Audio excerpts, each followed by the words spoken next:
fun to run. I have enjoyed showing you guys the basics of marketing step by step, brick by brick.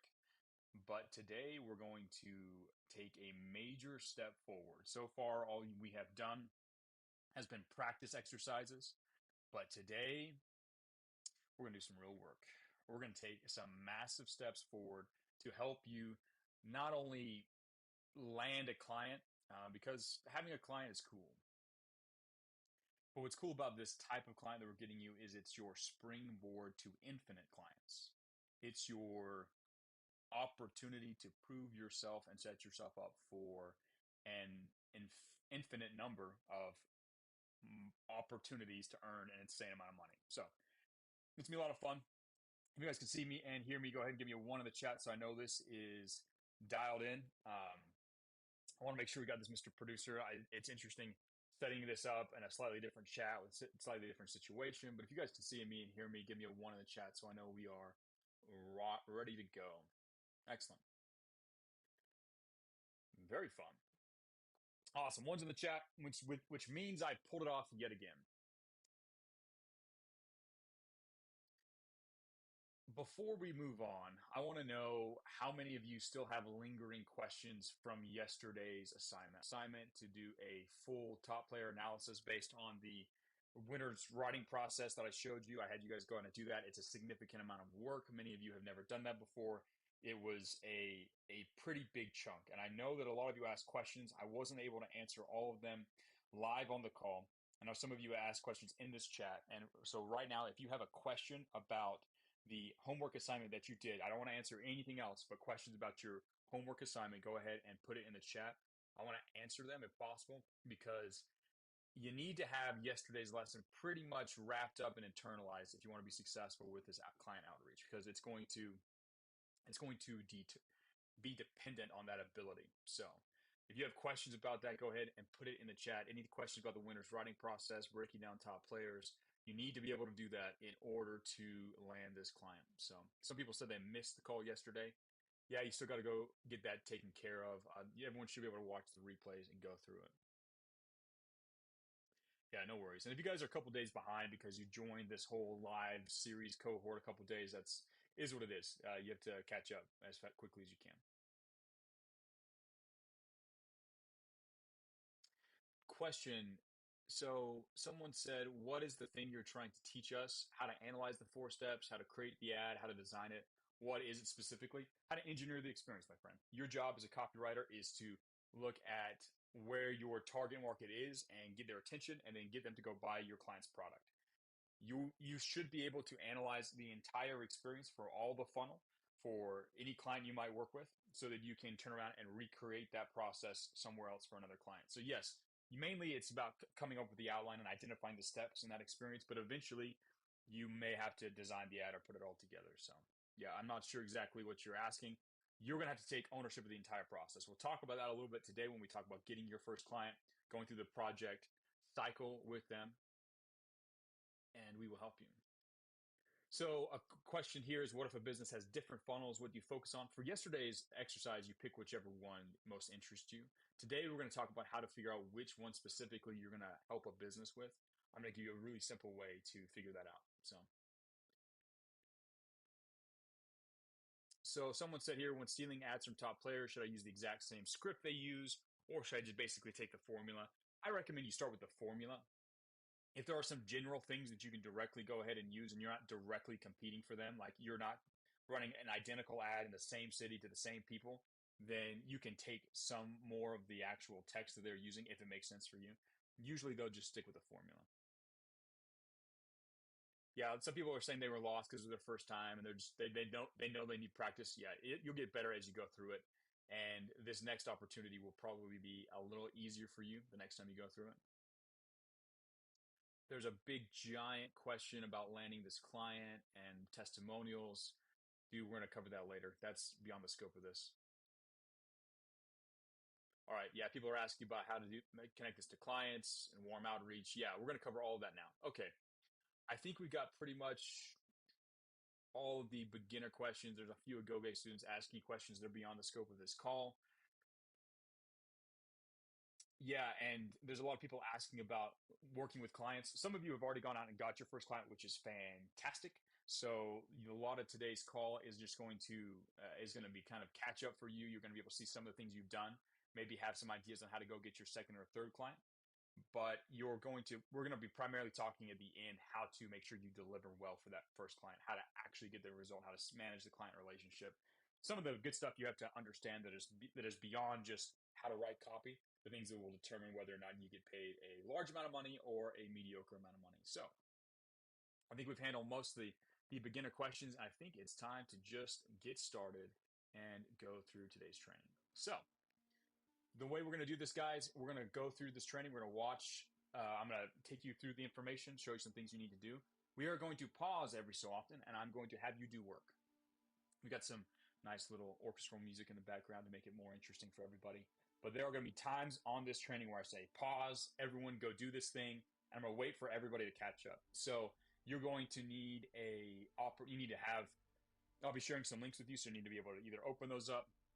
At the very least, you need a pen and paper to get started with what I'm going to be doing and having you guys do on today's call. So let's dive in. It's time for you all to get a starter client. You know the basics now. You know a little bit about how businesses grow. I've shown you how to find ideas to help businesses. We're going to talk about how to figure out what specifically your new clients may need. But now it's time for you to go get a client. Now, you have to understand you need to get a starter client now before you go for the big fish, for the big clients, for the big money opportunities. Because right now you have a major disadvantage. Your major disadvantages are that you are unknown, you are not credible, you have not done any, you have no experience, you have never produced results, you are inexperienced. So that's your biggest disadvantage. Because you have no credibility, because you can't point to your successes. If you tried to talk with a big, exciting client, they'd say, I'm sorry, I'll wait and talk to someone who has experience. It's kind of a chicken and the egg situation, right? You need experience to get those big clients, but if you don't have experience, how are you supposed to get a client? It's one of those issues. The answer is to shift your focus away from big clients and shift it towards getting a starter client. Because right now, your disadvantage can be aikidoed or sort of flipped into a major advantage. The fact that you are a brand new student and you have time, plus, kind of as a secret, you have cheat codes as a member of the real world to be able to over deliver. Because you have those things, you can leverage those into advantages to help you get that starter client. So I'm going to have you get a starter client, a small, simple client. You're going to get them an amazing result. And sure, you'll continue to work with them and make more money with them. But I'm going to show you later how to take that result that you earned for them, helping them increase their sales by X amount, or helping them grow their social medias in a certain way. Whatever big, giant, crazy result you get for them, I'm going to show you how to take that result and leverage that when you then turn around and reach out to big, giant clients. So they'll say, oh, this guy knows what he's done. Oh, he's done something interesting. I would like to have the same result that he got for them, and they'll be willing to hire you. That way, you no longer have this big disadvantage. I have students that try and skip the starter client phase. They try and go straight to like direct cold outreach without earning credibility, without refining their skills, without following this process, and they end up failing because they are ignoring the fact that they have major disadvantages in the game. That's like charging at gunfire. Dumb. I'm going to show you how to flank attack it, how to go out there and leverage your weakness into a strength that allows you to then go dominate that game. Because once you have credibility, once you can say, look, I have done this thing, I have a system that works, I am capable of growing businesses, I am a rainmaker, the entire thing flips, and it's very easy for you to pick and choose the type of clients you're going to work with in the future. So, we're going to work on getting you a starter client by leveraging that disadvantage slash advantage in the most intelligent way possible. The biggest thing you need here, guys, is a testimonial. Now, I'm going to show you how to get paid with this first client, and that's cool, and obviously getting paid is good. But you have to understand crossing the threshold from no experience, no credibility into look, I have experience and I have credibility. That is insanely more valuable than the 400, 500, 3,000, however, like whatever small amount of money you're going to get from this project, because you're probably not going to make 5, 6 figures from this project. You'll probably make a couple $1,000s, a couple $100. The money you're going to make right here is nearly inconsequential compared to the value you get from going from I am an inexperienced nobody to I am a somebody who has created results for a client. Once you cross over and you have that testimonial, you have that case study, you have that desirable result, you help someone make money, that is what's going to open all the doors. That's essentially an asset that will keep putting money in your bank account. Whereas the couple $100 you make now is just money. It's just regular plain money, just like any other money in the world. You can't really do anything besides just what money can do. But having that asset, having that experience, that's the more valuable thing. But I'll show you guys how to get paid from this first project as well. So, how will you find your first client? Well, you're going to use one of the rules of HU. You're going to use what you've got. You already have some assets, you have some things in your some advantages, and I'm going to show you how to leverage those advantages. So first of all, you have an existing network. If you go online and try and reach out to businesses you find on like Instagram, just random businesses out there, they get lots of DMs, lots of messages from all sorts of people all over the world. You are competing against all the digital marketers on the planet. Now I'm going to show you how to win that game later. It's pretty easy. But if you're competing against everybody, you have to be really, really, really good. However, if you focus on finding clients that are in or are connected to your network, I'm going to show you how to do that. You have an advantage because you're the only one. You're the only one, and you're a real person. There's something to be said about being a person that they already know, like, and trust, or are connected to someone they already know, like, and trust. That gives you a major advantage. Remember the will they buy levers. Remember how I said it applies to everything you do? It applies to this too. When you're trying to land a client, if you are a referred, if you're selling to someone you already know, they already know you, they like you, that trust level is already there. If you're reaching out to a cold business, they don't know you and they don't like you. That level is way low. So by focusing on people that exist inside of your network or are connected to your network, your friends, your family, or the friends and family of your friends and family, it massively starts you at advantage because you can leverage the fact that you've already got some inherent trust and familiarity there. It makes it a lot more likely that they will buy, because then you just got to make sure the desire and your idea match it up. That's pretty easy. I can show you how to do that really easy. The other advantage you have is you exist in a local area. Again, you can walk in the door of a business and be an actual person instead of just a DM or an email, which doesn't actually feel like a person. You can show up and say, "Hi, I'm Steve. I'm a student. I live up the street. I'm doing a project, and you're here. You're there. There's some level of tribal affiliation because you are a local. You have an advantage there over everybody else. Is just an email or a DM in their inbox. You are an actual living, breathing human. So that's an advantage you can leverage. I'm going to show you how to do that. And the third one, we've already kind of mentioned this. You're a student. You are a marketing student. I'm your professor. You're a marketing student. People are kind to students. Students do projects. A lot of people like to give back to students because they were students in the past. That is a advantage that you can leverage. So using all three of these things is what's going to allow you to get a client. I like to show you games where you have an unfair advantage. If you do the outreach the way I'm going to show you, and we're going to go through together live here on this call, you have an unfair advantage. You're playing a game where it's rigged in your favor. That's way better than trying to go play a game that's rigged against you. I like to play games that I have rigged in my favor. I like to give myself unfair advantages, and I recommend you guys do the same thing too. If you use what I'm teaching you, you'll get a client much more quickly, much more simply. You'll be able to start and get and cross that threshold into experience much faster than if you try and go do this cold all by yourself, spamming a bunch of people as a complete beginner novice with no credibility. The game is rigged in your favor this way. Once you've dominated this, then I'll show you how to rig the next game in your favor so that you can constantly win. It's a better way to approach it. It's a better use of your time and energy, especially if you're trying to get a bunch of money together as quickly as possible so you can take advantage of the opportunities that are coming in the near future to members inside the real world and just people who are paying attention with their eyes open as we embrace this period of change. You need to move quickly. There's no time to fool around and do other things that don't work as effectively. You need to leverage these resources and play the rigged game. So let's get you a client right now. So I'm going to go ahead real quick. I've got a template here for all of you. Just a quick, it doesn't believe me. It doesn't believe me. It's funny. I think I can just share this. I'm going to go ahead and dump this in the chat for all of you guys. Tell me if you can open it. I think you can. Yeah. I'm spamming the chat right now with a spreadsheet. I want everybody to open this spreadsheet up. Now, this is a template spreadsheet for you to have a copy of this. What you're going to need to do is you're going to need to come in here. You need to come into this file. You go to File, hit Make a Copy, and then hit Copy of Outreach. What that's going to do, it's going to give you an editable version of that document that then you can work with. It's on your thing. I want everybody right here, right now on the call to start filling out this list. Really, we just need the name. You can do the contact info and all the rest of the stuff later. But right now, I just want you to put the name. So everyone click that link. If people need help getting that link, just you guys can spam it. That link works for everybody. We go ahead and add that in there. Everybody needs to open up and create a version of that document like for themselves. I'm going to give you guys a few seconds to do that. While you're doing that, I'm going to explain to you what you're going to do. Jumping ahead of ourselves. You're going to start filling out this list. Now, in the actual course, I tell you to put at least 50 people on this. We're not going to do all 50 right now.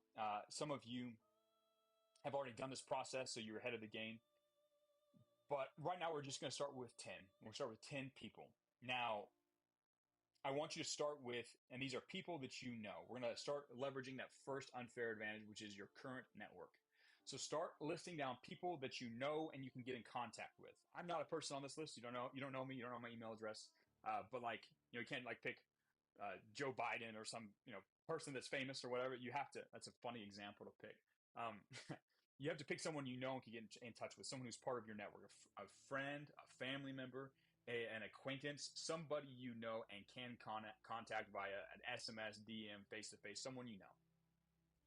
And I want you to put at least 50 people on this list eventually, but let's start right now with people that you know. If you know people, if you are friends or family with somebody who owns a business owner, I want you to put them on the list first. That's the first person you should put on the list. Prioritize them. If you don't think you know any business owners, that's probably a lie. We'll fix that in the future. But first, if you do know business owners, put them on the list. If you know your uncle has a real estate agency, or your Aunt Teresa runs whatever, a home cleaning service, whatever it is, like write down people you know who have businesses on that list. Just write down their names for now. We'll worry about contact information, all that stuff later. Write down names. Now, if you don't and can't come up with a business owner right off the top of the bat, that's okay. The next type of person I want you to put on this list are adults or people who have careers. Your father, your uncle, your mother, whoever you know that works. Your brother that moved to that one city and now works in IT. Whatever it is, write down people, probably family or friends you know that work for companies or have careers, right? They have to work for a company. Your parents work for a company. Everybody works for a company. Write down people that you know who have careers. And then after that, if you kind of exhausted that for yourself, go ahead and write down just random friends or whoever you might know, acquaintances, that teacher from whatever, your friend from school, whatever it might be. Write down those actual individual people on your list. And I'm going to give you guys some time to do this. I want you all to do at least 10. And we might just have to sit here and listen to some music for a second. But once you have 10 people on your list, 10 names, again, business owners, ideally. If not, I'm going to show you how, in a little bit why it doesn't even matter. But ideally, we want to have these three types of people. Go ahead and put them on your list. When you have at least 10, I want you to write the number 10 in the chat.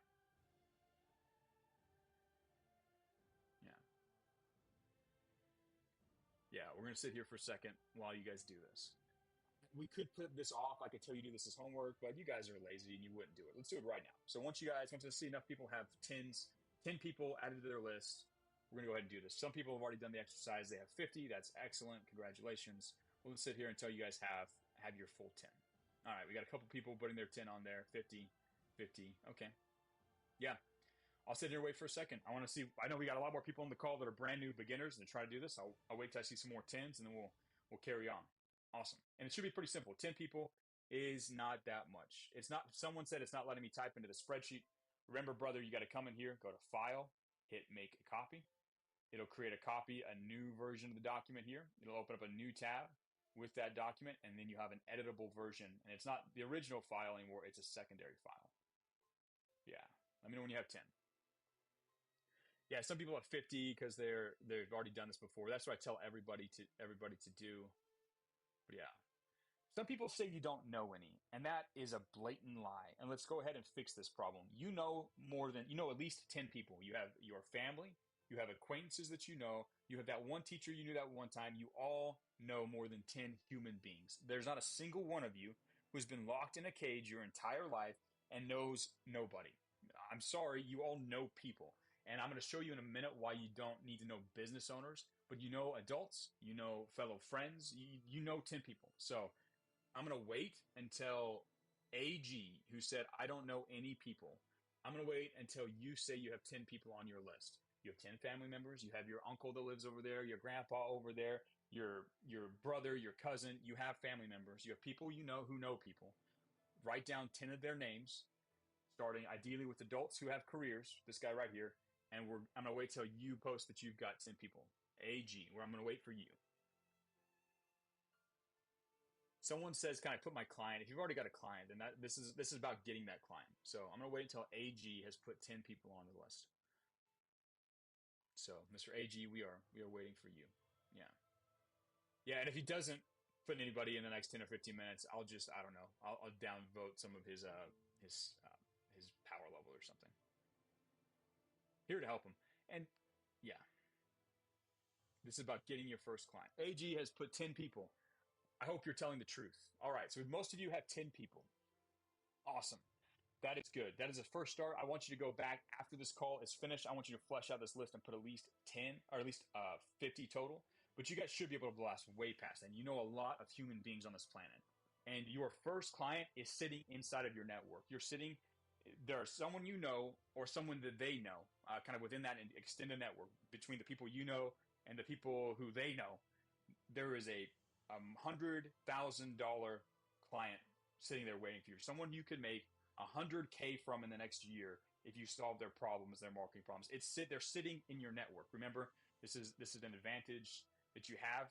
You have this network. That client is just sitting there, and you just need to contact them. So you're gonna have to dig through all the people you know to find that connection that leads to that person. But most human beings on the planet are sitting here right now with at least a six-figure income waiting in their network they just need to tap into. So make this a list of 10. You guys keep putting in 10 when you're done. And we're going to start actually reaching out to them on the call. This is one of the few times ever where I'm going to tell you to be doing something in the background while I'm explaining this to you. I'm going to actually have you guys do some of your outreach live here on the call and have you get started doing outreach on the call. So you should have the list. You should have any people you know who have a business at the top of that list. Let me show you how to get in contact with them in the easiest, least problematic way. So this is the game. This is the warm outreach game. Move my face over here so I'm not blocking the text. And this text, guys, the script is actually buried inside of the sheets. If you look over here, the full thing's right here in case you need to. But here's what you're going to do. I want you to start on your list, and for everybody on the list, I want you to reach out to them the way that you normally reach out to them. So if this is somebody you know, you're going to either send them a text, social media DM, however you communicate normally with these people. Start talking to them like a normal human being. Reach out, say hello, and ask them how they're doing or catch up on something interesting that's happened in their lives. So if you see that your uncle just got back from visiting Washington, D.C. for whatever reason, you could ask him, "Hey, uncle, how was your trip to Washington, D.C.?" Start off having a conversation and be genuinely interested in them. What I don't want you to do is just spam them and say, "Hey, I'm a copywriter. Can I work for you, please?" That's the worst thing you're going to do. I'm going to show you guys this is an indirect method that keeps the risk low, keeps their sales guard down, and doesn't turn you into a sleazy weirdo. This is the way that you can do this that is human-based. This is the most human way to do this, and it's the most genuine way to use your network in a way that doesn't piss anybody off. So reach out and ask them. Just ask them how they're doing. Just start reaching out. So start at the top and work your way down. We're going to start a conversation, and once the conversation reaches a certain point, then you're going to kind of hit them with an indirect pitch. I'll show you that in a second. But once you've sent your first hello message to somebody on your list, the first person on your list, put started in the chat. I'm going to wait and see how many of you are actually taking action here. Again, I like to reward people who are taking action. I like to help people who are willing to do the work. And today we're workshopping through this, and we're going to get you guys a client. So let me know once you've started. Because what you're going to do, you're going to start, you're going to talk to them, you're going to catch up like a normal human being. You're going to be interested in them. You're going to compliment them about something cool that they've been doing. You're going to do whatever. Eventually, you've asked about them. Once you've talked to them for a little bit, they're going to turn around and ask about you. And see some started in the chats. Good. I like to see people moving forward. This is the type of action. This is the critical work you need to do to get a client. So you guys are on the path moving forward. That's good. So once they ask about you, because they will, and don't force this in case it doesn't happen, but when they say, "How are you doing? How's the family?" whatever, when they ask about you, which they will, because it's human nature, if you show interest in them, a certain percentage of them will show interest back in you and ask you what you're up to, you're going to hit them with essentially this exact message. I'm going to show you a few places where you can change it up, and you might need to change a little bit of the wording to make it match your situation and your voice. But the idea behind this message needs to be exactly the same as what I share for a couple important reasons. I'll break down why. So when they say, hey, what are you up to? What's new in your world? You say, I just started training to become a digital marketing consultant. I think it's the way forward for me. But before I start charging, I'm looking to get some free slash internship experience and earn some good testimonials. Do you think any of your friends would like me to? And then you insert an outcome that you might help their friends grow their social media accounts, help them get more sales. It would be the basic one, help them get more sales for their businesses or for their business over the next couple of months for free as sort of an intern using all the new digital marketing tactics I'm learning, question mark, right? Now you might break that up into two messages. You might change a little bit of the wording, but the game here is, hey, when they ask about you, you say, I'm learning digital marketing, a whole bunch of cool stuff. I'm trying to find an opportunity to practice some of the stuff I'm learning for free. I don't want to charge anybody yet. Now, even if they own a business, you don't say, can I do it for you? You say, do you have any friends who I can do this for? Do you know any of your friends who would like me to work for free for them and try and help them grow their sales using some of the tactics I've taught?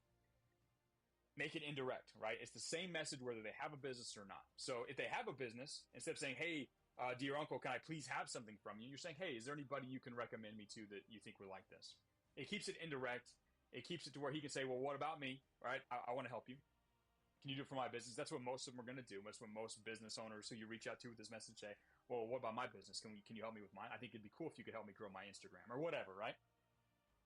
So they either will say, what about me? And they'll tell you, or they'll recommend one of the friends. Yeah, my buddy Steve, who runs the golf course, was telling me he's trying to get new people to sign up for this monthly deal he's doing. Let me get you in touch with Steve, right? They will often refer you to somebody else. Or they'll just say, yeah, no, I'll ask around or whatever, right? And you'll have to follow up with them later. But that's the approach you want to do. You want it to be in, like, at least you've presented them an opportunity and they can step into it, but you've not done so in a way where it sounds like you're trying to sell something to them or trying to take from them. You're just saying, hey, I'm trying to do this stuff. Do you know anybody that might be interested in this? It's an indirect method. It's significantly more appealing to the guy who's on the receiving end of it, right? Keeps their sales guard down, and it keeps them happy. Again, you only send them this message once they turn the tables and ask about you. Now, you're going to send the same message to anybody who doesn't have a business. So if you're talking to your brother who's working in IT in Germany or whatever, you're going to send them the same message. You're like, yeah, I'm starting to do this. I think it's going to be a way forward for me. Hey, do you know anybody?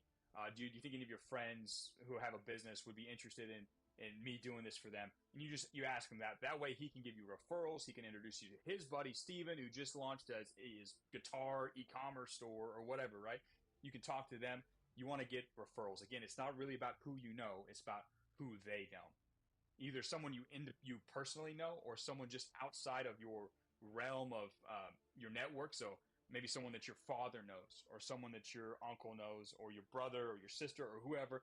It's who they know. That's oftentimes where that first client is. So the cool thing about this script is it works for everybody exactly the same. You don't have to change anything. It works for people who have a business and people who don't have a business. And again, it's about either getting them directly to work with you or let you work with them, or it's about them introducing you to somebody. Now, if they introduce you to somebody, you'll talk to them and they'll ask you what you do, and you tell them it's basically the same thing. And then you'll say, can we set up a time to sit down and talk? I can share some of my ideas. And you can go through it. If it's your uncle who says, oh, that'd be great, I'd love to have you help with my business. What about me? And you say, okay, cool. Let's do a call sometime, and we can talk about what you're trying to do and see if there's a way I can help. You just set up an opportunity to do a sales call. Don't call it a sales call, but it's a call. We're going to get to know their situation and then pitch them on a project. But that's warm outreach.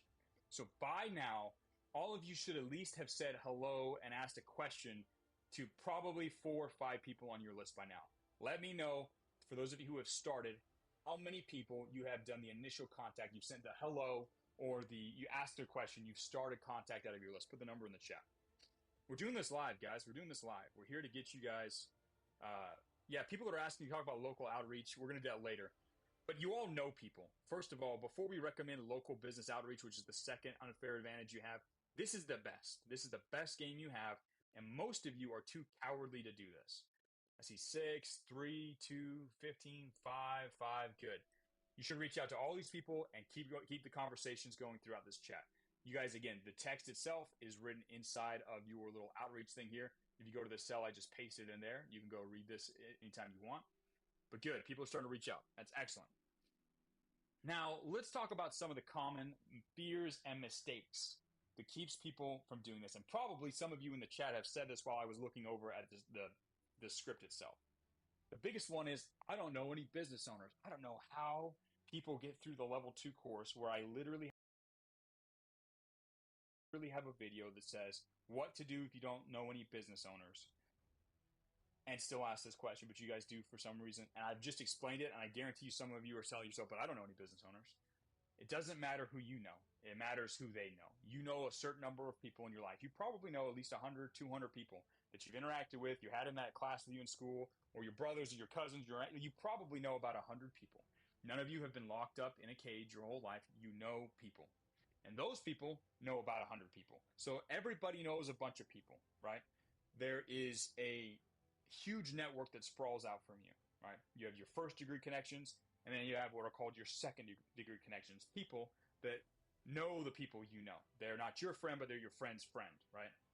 You know a lot of people, and I guarantee you, as long as there's any level of economy in the world, even if you're in sub-Saharan Africa, there are business owners in your network or in the network of those that you know. If you actually sit down and start putting names on the list, you'll oftentimes discover you actually do know somebody. So try and just dump as many names of people you know, and you realize, oh wait, I do know the guy that owns the dog grooming store over there. We say hi every so often on our walk or whatever. You know somebody.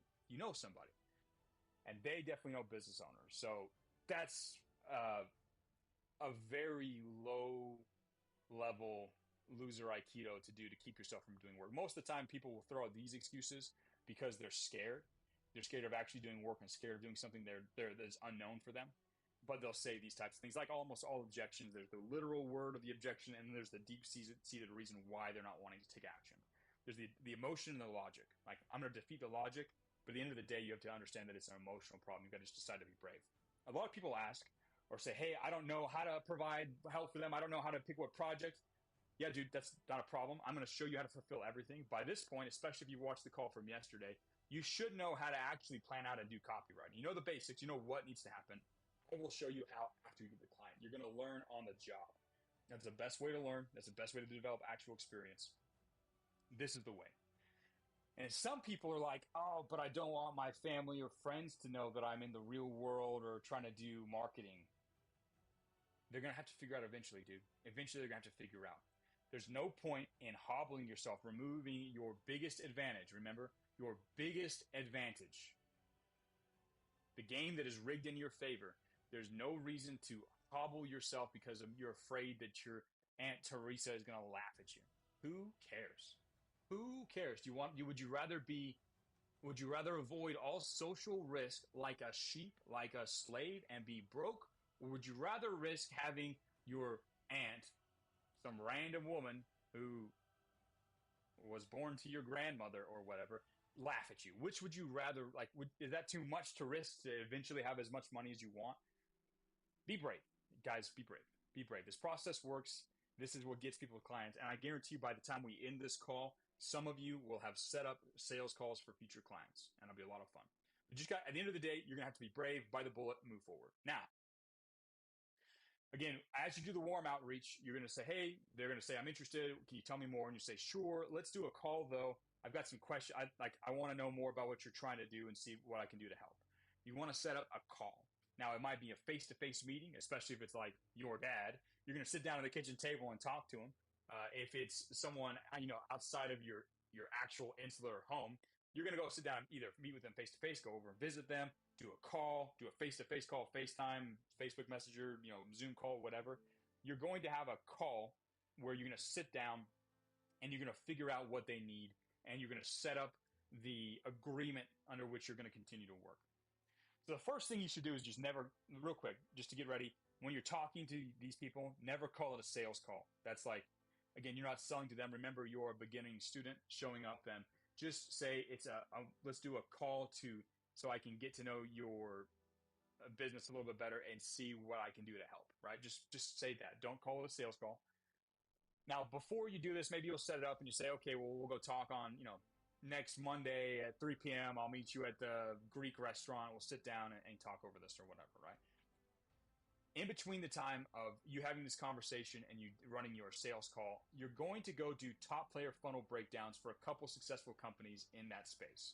So if you're helping your uncle who runs an e-commerce store where he sells guitar accessories, right? You're going to want to go look at all the top e-commerce stores that are selling guitar accessories better than your uncle. You want to look at what they're doing. You want to analyze their funnel. You want to try to extract their outline for as many of those as possible. This is going to make you an expert in the field in about 3 hours of work. Take some time, look at what all the top competitors are doing. If you're in a local area, let's say you're going to help your brother's who's a chiropractor, you're going to look at all the other chiropractors in town. You're going to look at chiropractors in a few of the bigger cities who are doing really, really well.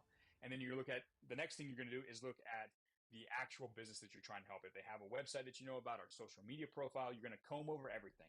You're going to look at what they're doing. And chances are at this stage, you're going to start spotting some ideas, some things that you could do to help them. Just because you've seen what all the top players are doing and you're seeing what they're doing, you compare it side by side. You'll be like, my uncle's account is really small and he's posting this type of content. Now, this other account, this is a really big account, and they're posting a completely different type of content. Maybe I should help my uncle post that same type of content so more people that are scrolling will see the content, like it, and then go check out his profile. You're going to start to notice some things, make mental notes of those things. Don't get too excited about them. Don't say, oh, this is definitely what I'm going to pitch to my client. You don't know. There might be some other things happening behind the scenes that you don't know about. It's better for you to show up. I'm going to talk about how to run the actual sales call itself. There's a better approach I like to give you instead of just showing them like, listen, according to my research, this is what we're going to do. There's a step you got to do before that I think would be really helpful. So, but you need to do your homework. You need to show up for this call ready. You've done your analysis. You've done your research. You have some ideas. You know about the industry. You know the type of people they're going to reach out to. You know the basics, right? You've gone in and asked for some advice inside of the real world. You're prepared. You're ready to fight. A lot of people are scared about sales calls because they don't prepare. They don't actually do some study. They don't understand their prospect. They don't understand the industry. So they're so unsure about what could happen because they literally have underprepared that they freak out and they act like a skittish little timid animal. The best way to counteract that is to just do your homework. Analyze the top competitors, analyze top businesses in that space. Look over very quickly that business and what they're currently doing. So that way, when it's time to sit down with them, you know a little bit about what's going on. You're kind of familiar with the business. You have some ideas of ways that you could possibly help them. It'll make it a lot easier for you to show up calm, in control, and as the expert. Which leads me to a really important part. Before the sales call, I'm going to turn up the music. It's distracting me. I don't like it. Before the sales call, you need to prepare yourself emotionally. So much about sales, like I'm going to show you a pretty good formula for actions you need to do on your sales call, but a lot of sales is attitude. A lot of sales is showing up with the right type of vibe. And you're in a unique situation where this is your first project and you're coming across as a student. You want to show up and you want to be respectful, obviously, and you want to acknowledge the fact that you're a beginner, but you also want to communicate the fact, and let me move my image back over to the other side now. Don't want to block this. You want to portray this vibe that you are a sharp, smart individual and you are a rising star. You are going to do great things. You are obviously destined for success. You want to kind of give off that aura, and you can if you think about that and imagine that. Now, I'm not saying you sit around for 4 hours meditating on it. Don't be a weirdo. But every so often, just kind of remind yourself, no, I've got this. I've got all the resources of the real world. I've got everything I need. I'm on my way up. I am going to be one of the best copywriters in the next few years. I'm going to dominate industries. It is predestined by God. I'm going to make it happen. If you can have a little bit of that energy when you show up to a sales call, it makes a big difference. So you want to do your homework, prepare, understand what's going to happen. That way you're not worried, but you also want to put yourself into a good state of being calm, collected, and the expert. Guys, we're going to do questions here at the end. I'm going to pause at a certain point here, and I'm going to cover questions because there's a lot of content that we're going over today. Let's talk about how to run the actual sales call. So first of all, when you show up or when you do these calls, you want to dress professionally. Now, don't go like wear a tux or wear a suit and tie.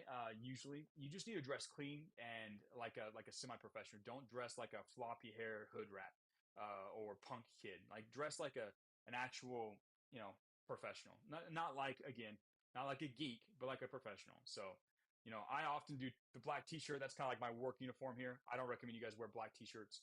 Like a nice collared shirt, polo, simple shirt. Um, dress in a way that like with like fitting clothes if possible. It's not the biggest thing, but you should dress well. It helps. I've already mentioned how important it is to control your energy when you're there, but you need to make sure that your body language is dialed in, especially if it's a face to face call. Most of them will be. Even if it's just you talking on the phone, they can hear the difference. You want to be, you want to hold good posture. Shoulders back, chin up, chest out, be a man. Like stand there like an upright man instead of a banana shaped like Gen Z kid. They're going to be evaluating you. Like you're essentially saying, hey, I'm going to help you with the most important thing in your business, which is getting new sales. If you show up and you look like a dumb airhead kid that's dressed rattly and sitting with a bad, scared, small posture, they're not going to want to work with you. You need to sit up straight, act like a professional, and like act like someone who's capable of dominating the market. So dress well, not too crazy, just clean, neat, simple, clean, professional clothes. Hold your head high, good posture, and keep your emotions steady. There's going to be there's going to be some butterflies there because you're doing something you've never done. Remember to give off an air of being calmly in control. Calmly in control. You're there. You're just doing a sales call. Don't act all excited and giddy. It's just a normal day. You're sitting down to do what you always do. You've been here before. You've done this before, even if you haven't. You need to have that vibe when you show up. When you sit down to talk with them or you start the call, take some time to catch up. This should be really easy because they're in your network. You can talk about them, talk about what they're up to, ask them how things are going. If it's a mutual friend that's introduced them, you can talk about your friend and how, ask them how they got to know your friend or whatever. You can build a connection like a human being before you get down to business. And this is a little bit different in different cultures. You want to connect with them. You want to establish there's kind of a vibe check or a way that people evaluate each other, and they kind of that's how humans are when they first meet or interact, especially in new situations like a sales call. You want to like connect with them. You want to talk with them just just like a normal person. Like if you sat down on a park bench by a stranger and you talk to them about the weather or whatever, just to connect with them, you do the exact same thing. Be calm, catch up, and then you're going to want to move into a series of questions. Now, there's a framework, a selling framework that I've used for about a decade now. It's extremely effective and it's really easy to do, especially in this type of selling where it's more of a consultative type selling where you might propose different solutions. And it's called the spin selling method. Now, these are the questions. It's called the spin because of the different types of questions. SPIN, situation, problem, implication, needs, payoff. It's a really simple series of questions you can ask business owners so that it kind of just naturally comes to oh, well, I should pay you money at the very end. It's very easy for beginners. It's almost impossible to mess up. I'm going to show you how to do this, do the system, and it's going to make it very easy for you to run your first sales call and close that client. Again, don't call it a sales call, but like this is how you sit down to help somebody. First thing you're going to do is you're going to ask them some situation questions. Now, these are questions where you get to know their business, you get to know them. You're going to ask them to tell you about how they started their business or how they got involved in this industry. You're going to ask, how they're currently getting customers, what they're currently doing to try and grow their business. You want to just kind of ask them so you understand the situation. Now, you want to ask relevant questions. You want to ask them like, well, why did you paint it blue instead of green? Like, don't ask them like stupid questions. Ask them questions about their business, their customers, and how they're currently marketing. Some really important situation questions you want to ask here, and I've mentioned this, is you want to ask them how they're primarily getting new customers. You also want to ask them who their best customers are and why they're their best customers. You want to get to know who their target market is as best as possible. Now, when you're asking these questions, don't make it like an interrogation. Don't sit there with your question. Be like, how did you start your business? And just listen to them. And when they finish answering, be like, how are you getting new customers? Don't sit there and just ask them questions. There's a certain level of back and forth that happens here. So when you ask them a question, you say, well, tell me how you're getting new customers. It looks like you're doing mostly like social media. Is that right? Because you've done your homework. And they say, oh, well, no, actually, we get most of our people through referrals because when I finish my job here, when I just spray the pest control, I ask them if they can introduce me to their neighbors. That's not mostly getting people. I'm not getting anybody online. I really like to get people. And you say, oh, that's interesting. I would have thought it was all social because that's what you're posting. So you're telling me it's all Referrals, huh? Is that pretty calm? Is that, and you ask follow-up questions. You ask, oh wait, is that regular? Like, is it pretty predictable, or is it irregular? Like, or is that actually helping you grow? And you can ask them follow-up questions like a human being, where you tag on, make a little comment about what they said. Oh, that's interesting because blah blah blah. Or oh, I would have thought this other thing, and then ask a follow-up question. Show that you're actively listening. That way, they don't feel like they're being interrogated by a little timid clipboard holding geek. Have a two-way communication with them. When they say something that's interesting, tell them that it's interesting. Follow along, show good body language, basic stuff. So you're going to want to get to know the situation, how they're growing their business, who their target market is, how long they've been doing it, what they've tried in the past, et cetera, et cetera. Then you want to move on to problem questions. Now, this is where you kind of switch from kind of just understanding the general layout of their business to identifying the things that you're going to do to help them. I like to ask what their goals are. I'm like, so you're trying to grow your business. What's been difficult about that, or what goal, like what would you like to do to grow your business? How many more new customers would you like to have a month? I like to ask them if they have a goal. A lot of times they won't. I like to ask them if they have a goal. Basically, you're going to say, what's your goal? And then if they have a goal, I'd ask them, okay, well, why haven't you hit it yet? What challenges are you running into when you're trying to get these new customers? You basically want to say, what problems do you have not getting like new customers? What's keeping you from getting as many customers as you'd like? That type of question, right? And they'll say, well, we tried putting ads everywhere with flyers and no one did it, or we tried running Facebook ads one time and it didn't work, or basically I'm just having to do referrals and just pray for people. I'm just basically praying to get new people. You'll find out what the problem is. Either they're not getting attention or their website's not converting. They'll tell you what the problem is, things they've tried that didn't work. And once you know the problem, i.e., I'm not getting new people via social media, I have people following me but no one clicks my link, whatever it is, you're going to find out the problem. They're going to tell you a problem that's leading to them not. Congratulations, that's the golden thread you want to follow. So let's say, for example, they say, yeah, well, I have a nice website, but I don't get any people to visit my website. Let's do the chiropractor in Akron, Ohio. No one actually clicks that link. Okay, interesting. So you have this nice website that's really good, but you don't have enough people coming in. Um, why? Like, what happens if you don't solve that problem? This is where you move into implication questions. And implication questions are where you sort of throw the gasoline on the fire of their desire. This is how you amplify that current desire to where you can get them more interested in taking action. So if they say, for example, that their traffic is like way less than they need to be, they're only getting 100 visitors a month when they want to be getting like 1,000 or so. You go, okay, well, that's a big problem. What happens? What does your business look like in a year if you never fix this, if you just have 100 a month? And I'm like, well, dang, I might have to fire my secretary, or I'll probably my competitors will get all the traffic, and they're going to start thinking about the actual future consequences of not solving this problem now. They'll say some big stuff like that. You ask a couple. You only need to ask one or two implication questions. Once they've identified some of the implications, then you ask them, okay, so if we can solve this problem, like if I help you go from 100 visitors a month to 1,000, how much new business do you think that would be? And they're like, oh, well, I'd probably get like 20 new customers a month. That'd be awesome. That's worth like 20. They're all 1,000. So that's 20,000 new dollars. Holy cow, that's worth a lot. That's like a $20,000 problem. Okay, cool. Well, let's see how we can fix this. And then you present your solution. You say, okay, so I've looked at other people. I see how they're getting their traffic currently. They're doing this to be successful. I think I can help you do that. And then you're going to present the solution. Now, quick disclaimer. You might not actually know the solution immediately. You might have this conversation with them and realize that you now know the problem, but you don't know how to solve it. You missed it in your top player analysis, or you got in the sales call and it turned out to be something completely different than what you prepared for. If that's the case, you say, okay, interesting. So this is the problem. I'm pretty confident I can fix this. I know a couple people that are doing something similar. I'm going to go do some research. I'll put together a plan.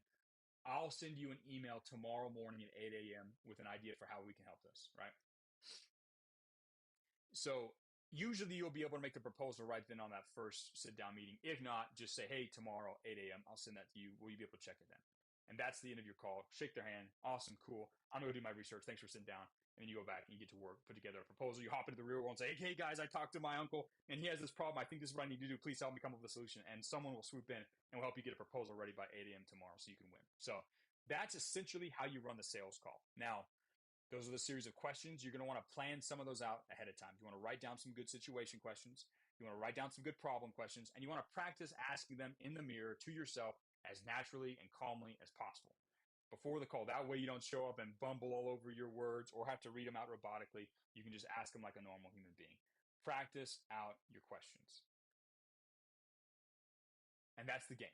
That's the main part of a sales call. If you just ask good questions, you listen actively, you pay attention to what they say, you ask good follow-up questions, it's going to make you look super smart. I'm telling you guys, if you ask good questions, smart questions like the ones I showed you here, you look smart. And they're going to say, dang, this guy he's obviously new, but he's on top of it. He's asking good logical questions. This guy's he's going to crush it for me. It's going to boost their confidence in you, and it's going to set you up to then propose a project with a price tag.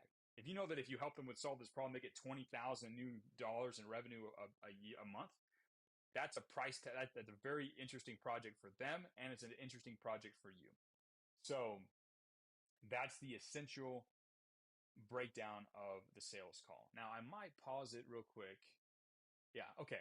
Let's cover this real quick, and then I'm going to pause. We're going to do some questions. I'm going to check in on your progress with your outreach, and we're going to move on. So how do you actually know what to do to help them win? So if you've analyzed the top players and looked at their website, you'll probably already have a pretty decent idea of what part of their funnel you need to add or what part of your funnel you need to change in order to help them get the result that they want. Most of the time, though, on the sales call, when you ask them the problem, they'll just straight up tell you their problem. This is the problem I'm facing. I can't get enough new customers because no one's clicking on my webpage. Even though I post a bunch on social media, no one clicks on my page. Congratulations, you know the part of the problem that's broken. Their organic search or their organic social media is not effective. Easy. Now we know what part of the problem to solve. They'll basically tell you on the sales call.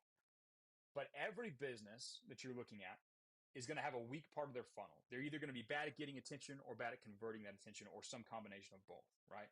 If they have a funnel that exists, as long as it's a funnel that other top players are using, there's going to be some weakness that you can find, some difference between what they're doing, what the top players are doing that you can then identify and help them change. That's how you know what to help them with. Either help them get attention better, help them convert attention. You can just look to top players and see what the differences are and make the changes. Some businesses are actually doing a pretty good job. Maybe your uncle is the best chiropractor in town. And now it's less about helping him catch up to the top players, and it's more about coming up with new ideas that maybe this other industry or that other company are doing to help increase their revenue, but to get more people to click from their social media account to the page, or to get more people to book when they land on the page, or to add a back-end follow-up campaign to get more people in for a third visit. You're going to look at what you can bolt on to help a successful business find new opportunities to be successful. And a lot of that's on the back end. Hey, let's run a new program to help your most loyal customers spend 10 times as much for this new project. You're going to have to use some creativity. When it's a business that looks like they've got everything together, that's where you usually have to bring a new idea to either change up and test new variations of their current funnel, or add a new funnel on top of what they're currently doing based on what other top players are doing, or based on advice that you get inside of the real world. But usually they'll just tell you. When you have a sales call, they'll tell you what the problem is, and because of your homework, you'll know exactly what part of the funnel needs to change or get improved in order for them to be successful. Now, I do want to take some time and handle questions because we've covered a lot of stuff. We've covered warm outreach. We've covered how to prepare for a sales call. We've covered the types of questions you're going to run, and we've talked about how to pick what they need. I've got some additional trainings on this I can point to you guys, but let's pause. What questions do you have about the warm outreach process or about how to run the sales calls? I want to handle as many of these as possible. And if you want to have any updates on how many people you've reached out to, or if any of you have booked a call with a potential client, go ahead and let me know. I'm going to pause real quick. I'm going to answer your questions and help you move forward. So yeah, we got a question here. Someone said, just got my client after warm outreach, but the client just started their e-com jewelry business. Is it good to go? Yes, you can definitely help someone with an e-commerce jewelry business. If they're brand new, that means all of their funnels are weak, and you're going to have to start with you got to do all of it, right? You're going to have to make sure their pages are put together, they actually have products, and then it's about getting them attention. I recommend if you are helping an e-commerce client, that you go through the e-commerce campus as well. Go over to the e-commerce campus, blitz through all their lessons, take all the ideas from that, and take that directly and help your client with it. But yeah, definitely, for sure. We're going to try and keep the questions about this particular situation here, about the stuff we're talking about. If you're asking me non-relevant questions or about how to fulfill for the project, we'll cover that in a second. What else do we have? Next question is, what is everything is missing or not converting? It's not measurable with SEO tools or any of the digital creation tools. Whether do I find resources to begin from scratch? If you're beginning from scratch, you got to first make sure that they actually have a product that people want. You got to be really careful. If a business is an absolute loser, they're not getting any attention, not converting any attention. They're either brand new or they're bad. Their product is bad and it's not what people want. They're not hardworking, etc. You don't want to work with those types of people if you can avoid it. If they're completely new, you got to make sure that people actually want that product. Either someone is buying the exact same product and from a different company, or that person that you're helping has sold a bunch of people actually like their business or like the things that they're getting. They just haven't started to scale it online. You got to first make sure that the project is good. If they don't have anything, then you need to see what funnels the top players are doing. So let's say you sit down, you're working with this e-commerce jewelry business, and you're not sure what other e-commerce jewelry people are doing. You go take a look and you realize that they're all running paid ads on TikTok to get people to go click on this link and go to the storefront and buy. Now you know the funnel. Congratulations. You need to build that funnel from start to finish. We'll talk about how to figure out how to do that at the end. But if you have to do the whole thing, then you need to look at the entire funnel and plan out how you're going to do that. Mainly, that means you're going to have to make sure they have a website where they can buy. That's the first thing you got to have. And then once you have the website where people can buy the product and that's dialed in, then you're going to help them go get attention for that product. And you're going to test and iterate your way to success. We'll talk about that in a second. But yeah, that's what you do if they don't have anything. Question. Hey, Uncle, hey, Andrew. Got a little bit of a switcheroo there with the wires in the brain.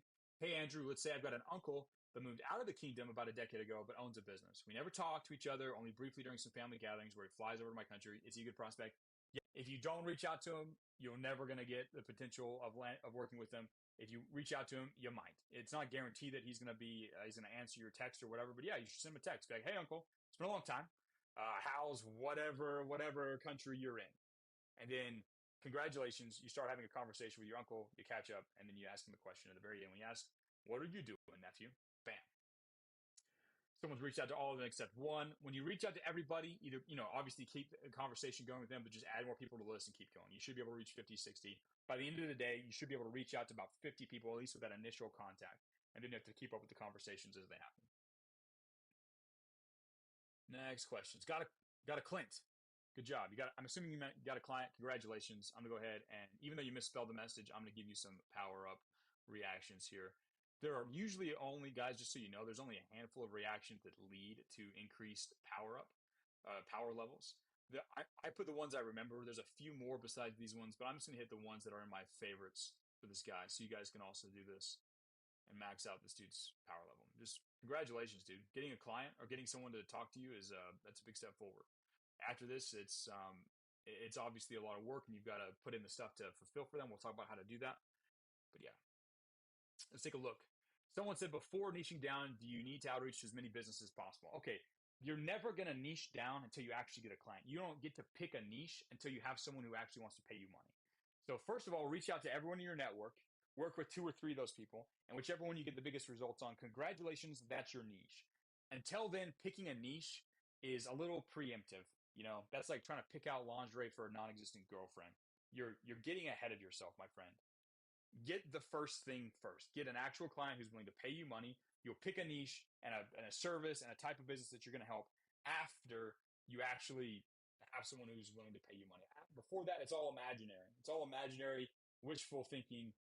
It's fake. So yeah, don't niche down. So people are saying, oh, you should niche down first. That's incorrect. Do warm outreach first. Find a need that they have that they're willing to pay you money for. And congratulations, that's your niche. Until then, it's not a niche. So Jake, bad advice. Wrong answer. Eventually you do want to niche down. Like when you get clients and you crush it for them, then you want to copy that success to that same niche.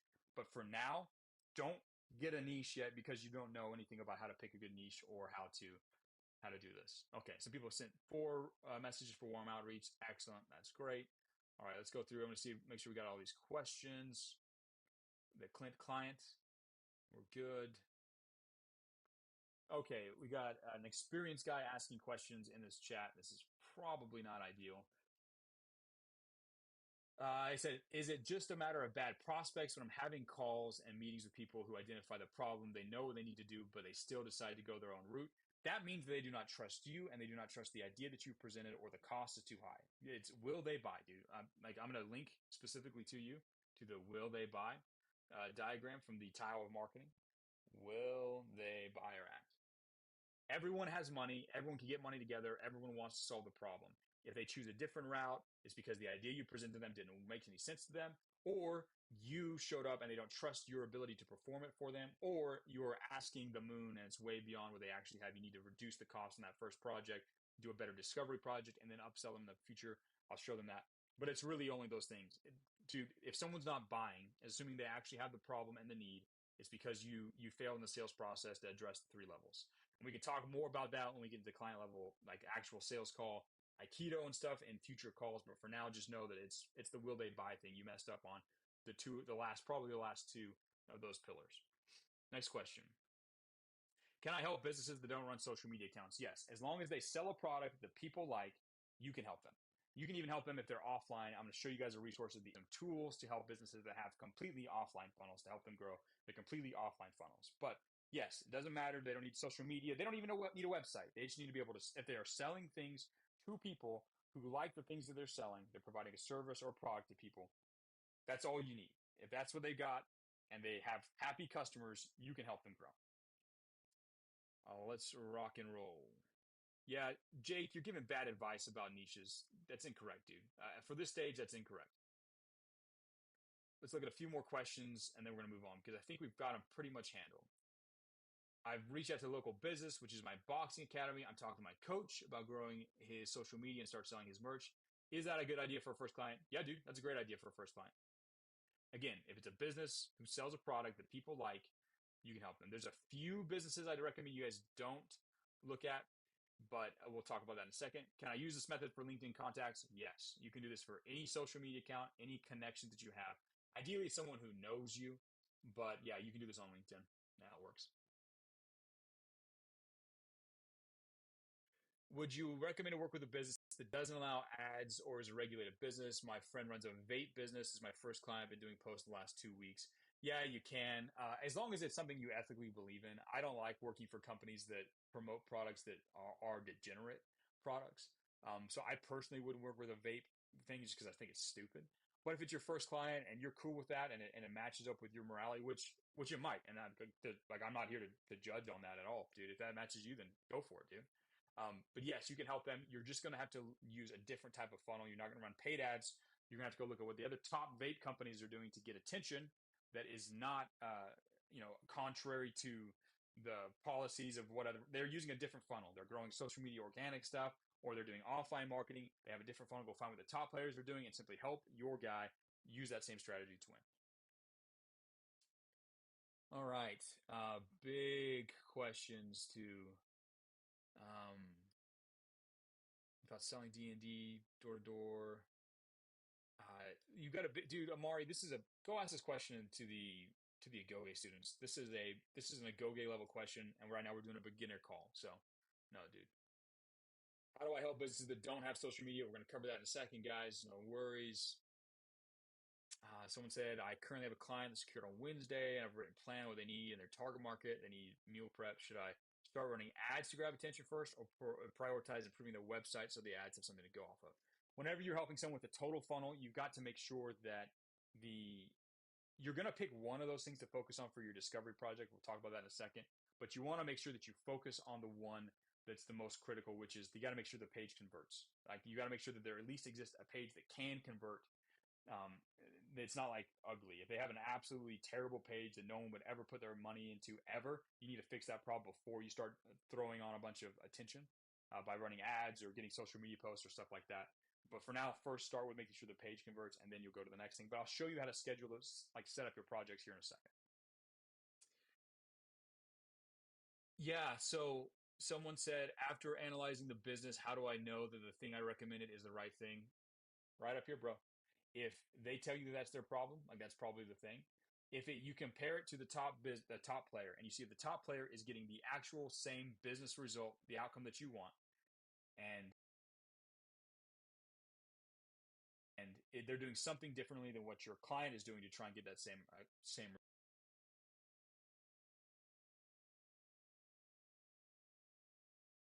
result, and you take and steal the formula like we talked about yesterday, the recipe for getting that thing, and you recommend that to your client, as long as you can execute on the copy, and I'll give you some cheat codes on how to do that here in a second, then yes, you have recommended the right thing. I'm going to also show you a few things to de-risk it and allow you to test your way to success. We'll get to that in a second. But if you follow the process I'm telling you, you'll be able to extract the right thing, or at least enough of the right thing to get started. We'll talk about how to test your way to success in a second. Someone said they reached out to 10. Congratulations. Keep going. Get more people on your list. Let's keep going. I think we've got most of the common questions. Yeah, a lot of you are like, hey, my family friend is starting this company or whatever. Should I work with them, or is this a good client? Yes, there's a few exceptions. I'm going to cover those in a second. But other than those few exceptions, yes, if someone's willing to work with you, you should work with them. And you'll probably get two or three clients with this method. You work with all of them. You have one that's an outstanding success. We'll talk about how to leverage it. Let's take a look. So I'm trying again to do warm. Someone said I'm trying to do again to do warm outreach from the people that I know to get my first client, and one of them asked me for a presentation, a sort of CV.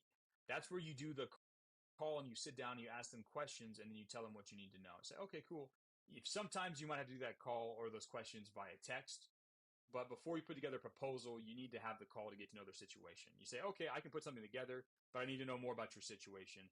Can we do a quick call so I can ask you some questions and then I'll let you know what I had in mind? You got to have the call, dude, because you can't make a recommendation until you've actually done the diagnosis. Like you're a doctor, right? And I call these the doctor questions over here, the doctor frame questions when you go through the course. And I talk about them in more detail. You're like a doctor. Before you can give them a prescription or say they need the surgery or whatever, first you need to give them a little checkup. You need to take their vital signs, do a little blood study to see what they need first. It's the same exact way. You can't say, "Hey, listen, you need this thing," until you've done some analysis and you've sat down and you actually know that you understand their problem accurately, so then you can give them an accurate solution. So you got to do the call, dude. Um, Jeez Louise. Your last one. I don't know any businesses, and every person I asked, 15 out of 46, didn't know anyone to work for. They work a job somewhere. They have employers, they have people that they know. You probably know more people than 46 people, also. You are creating false limitations on your brain and you are failing to think through this problem critically. I'm going to show you some alternatives, but right now, dude, you need to take a long, hard look in the mirror and start looking for solutions instead of looking for excuses. We can address some of these in more detail after the call, but guys, we're doing good. Someone's got client secured. Congratulations. All right, let's keep going here. Let's see how many of these answers we can get covered. Someone says my current social media is based on my current business that has 5,300 followers. Dude, I would, if you have your current business, you should focus on growing that business with that account. I recommend you reach out to people who aren't following you on social media, and it's more of a personal outreach thing to get your new copywriting clients. Boom, Calzine or someone did client number 4. I got a call lined up. Congratulations! It's good to see people taking action on the call live. It's really that easy. It's funny. You guys are going to be landing clients this weekend that have been sitting in your network for like years. You guys are sitting on thousands and thousands of dollars just in your friend list, in your phone, and you just never used it, which is pretty cool. It's cool to see you guys start capitalizing on it. So, all right, I think we've covered most of the beginner questions, the common questions. We'll hit more of them at the end of the call, but I wanted to pause and get some of those before we move on. So, that being said, let's move on to the next part of the process. So, once you've identified what they need to grow, let's talk about how you're going to present this first project. Because your first project, I recommend you make it what I call a discovery project. Learned this from a guy who I super respect.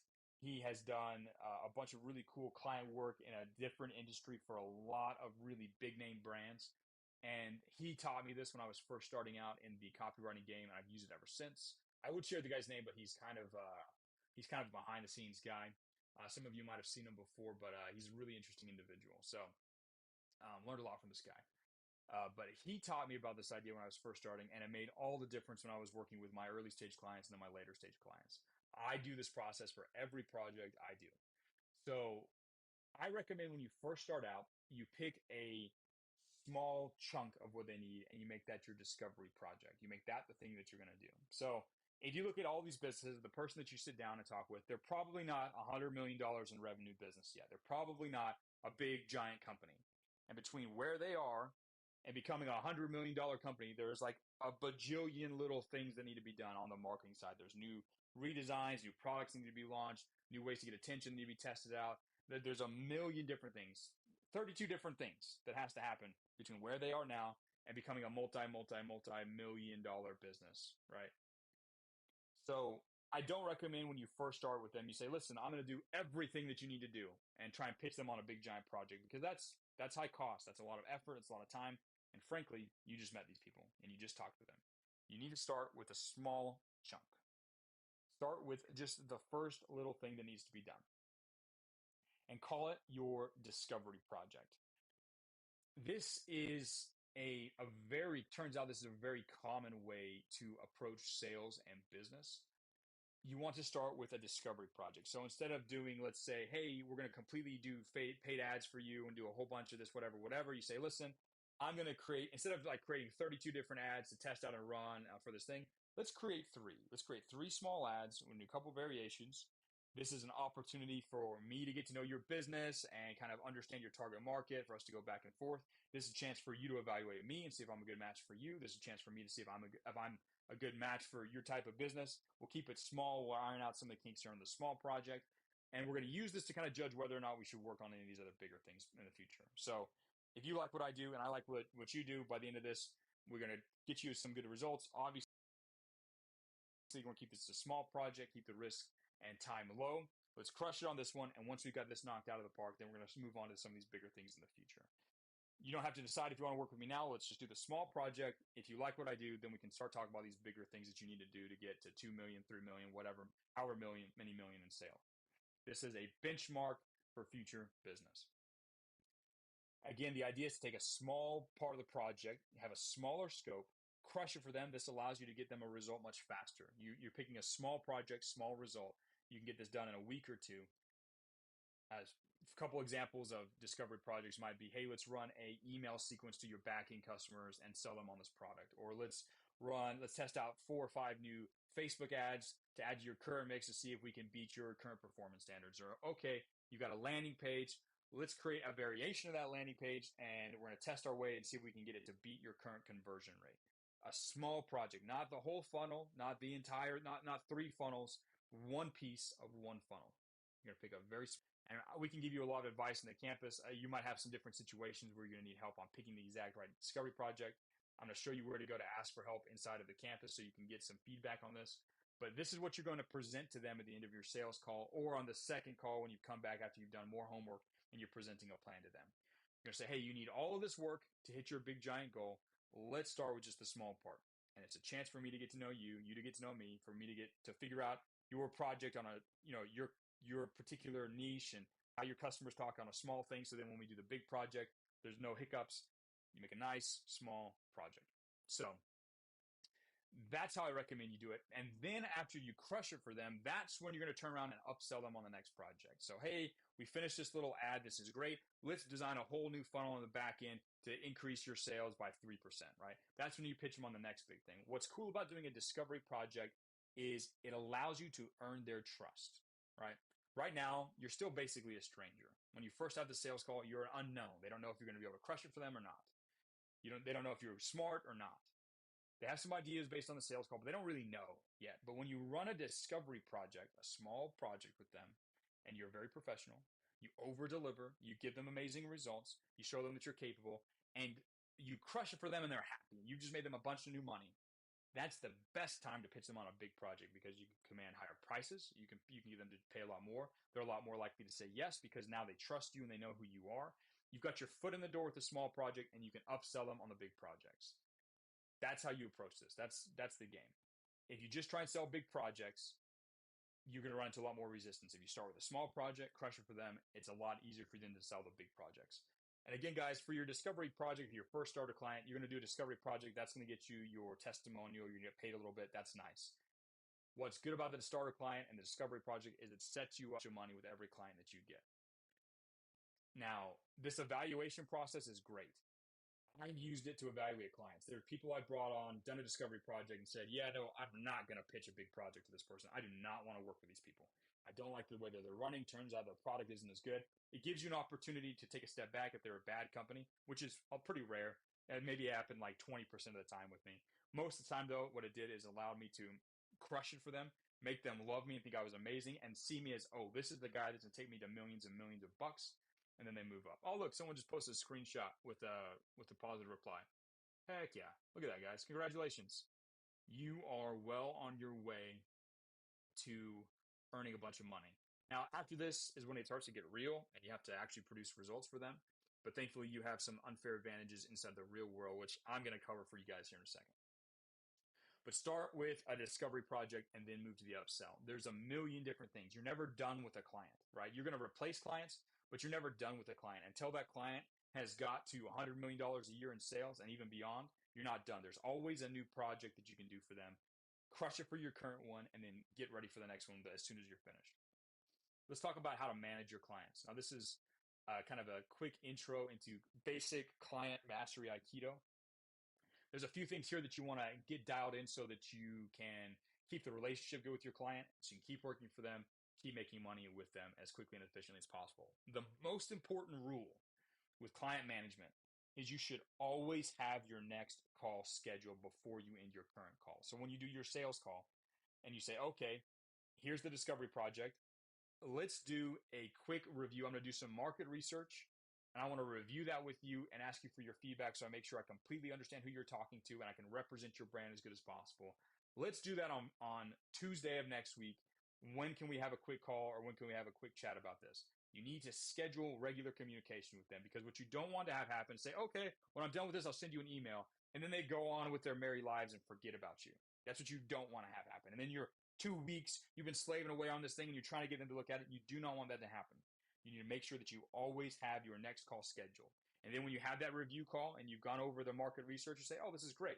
Cool. I'm going to put together a first draft. It's going to take me about 3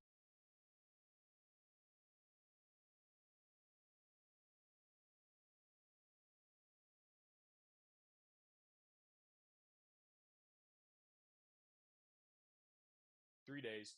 Let's have a call on Thursday, quick 5-minute thing. I'll send it over and we can do a quick review together so I can make sure that I match up my voice to the way that you want to talk. Always have your next call scheduled. Always follow up with them before the call happens to make sure that you can have this regular communication. You want to stay top of mind. You need their cooperation to make the project work. So that's the very first thing you got to do. You need to help them understand that there is going to be a revision process. This is a big thing that a big mistake a lot of beginners make. They say, okay, I'm going to put together your funnel. I'll send it to you and it's going to be perfect, right? Essentially. And then they put together their first draft. They're a beginner. They don't know this business perfectly. They don't know the target market perfectly because it's the first project in a niche. Even when I do projects, there's a revision period where you have to fine tune some things.